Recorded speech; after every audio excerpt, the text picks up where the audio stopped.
Welcome to The Explainer. Today, we're diving into the anatomy of an absolute legend. We are tracking the incredible tactical, statistical, and honestly mind-blowing financial evolution of a skinny teenager from Madeira who completely transformed into a global icon, Cristiano Ronaldo.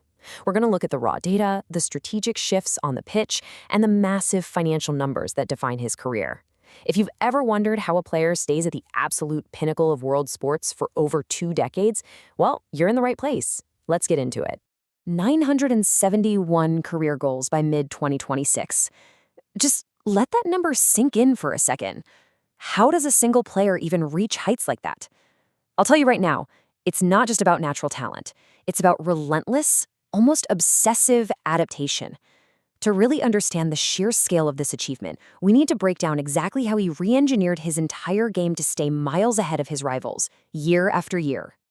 Okay, let's kick things off with Phase 1, the tactical evolution. You see, his on-pitch style completely transformed over the decades, and that adaptation is the real secret engine behind his unbelievable longevity. If we trace his evolution back between 2002 and 2006, he was this raw, flashy winger at Sporting CP and early on at Manchester United. You probably remember, he loved to hug the touchline, attack the byline, and let's be real, he loved to showboat. But then, right after the 2006 World Cup, something clicked. He evolved into a deadly goal-scoring inside forward. He bulked up, started cutting inside constantly, and formed this lethal, fluid front line at United before taking that exact scoring touch over to Real Madrid, where he became just an absolute force of nature. Finally, from 2018 to 2026, moving through Juventus, back to United, and eventually Al Nassr, we get his final form, a clinical center forward, a true penalty box predator who learned exactly how to conserve his energy for maximum impact. But, we can't forget where it all started, right? Because his career was actually almost derailed before it even got off the ground. At just 15 years old, he had to have corrective heart surgery. Imagine that. The pressure, the fear. Yet, he bounced right back, making his senior debut for Sporting CP at 17 in a Champions League qualifier against Inter Milan.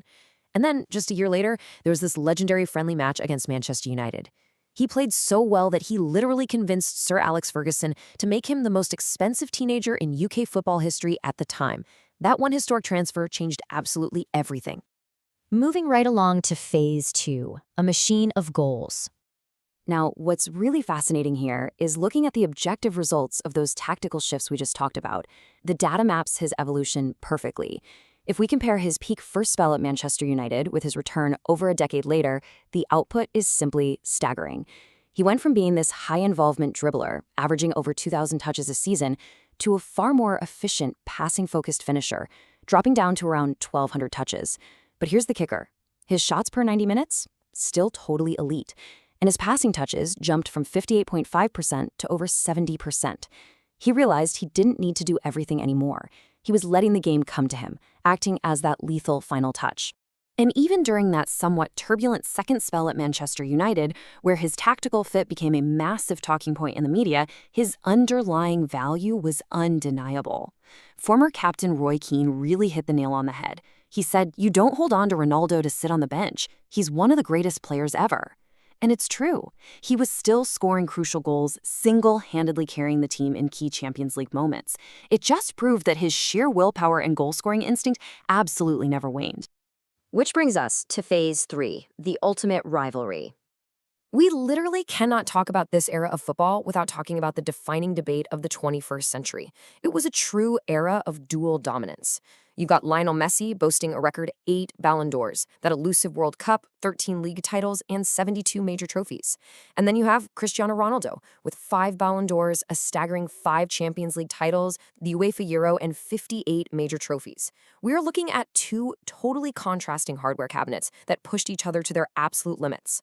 Now, we are definitely not here to pick sides today. We're just here to appreciate the fact that this rivalry elevated both of these guys to heights that no one else in the history of the sport has ever touched.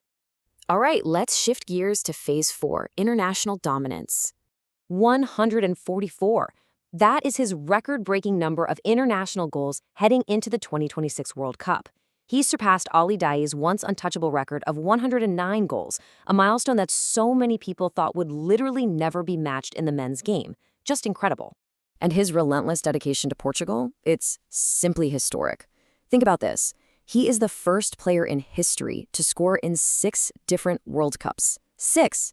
He led his nation to their very first major international trophy at UEFA Euro 2016, followed that right up with the 2019 Nations League title, and he holds the absolute record for the most caps in men's international football with well over 203 appearances.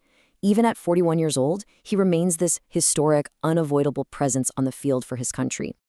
Finally, we arrive at Phase 5, the billion-dollar empire. Let's see how all this builds, because unmatched footballing success inevitably builds an astronomical financial reality. Mapping out his explosive financial growth across his career is wild. He started out making around €99,000 at Sporting CP. By his absolute peak at Real Madrid, he was commanding nearly €35 million. But look at that final leap. It is an incredible 8x jump from his late career Manchester United wages to an estimated €208 million, or roughly $235 million, in base salary at Al Nassr in Saudi Arabia. Literally no athlete in history has ever seen a salary leap of this magnitude right in the twilight of their career. And breaking down his 2026 total earnings, we are looking at a massive $300 million for the year. That's a $235 million on-field salary paired with $65 million coming from off-field endorsements. This proves without a doubt that he is a dual-engine wealth generator. You know, most athletes see their commercial value drop as they age.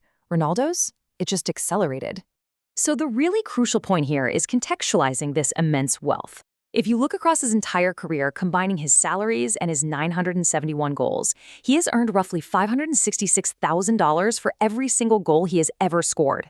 To put that into perspective for a second, he earns the equivalent of the average annual Portuguese salary in under an hour. It is just a completely different stratosphere of wealth. And honestly, the base salary doesn't even tell the whole story. The Al Nassr contract perks are absolutely staggering.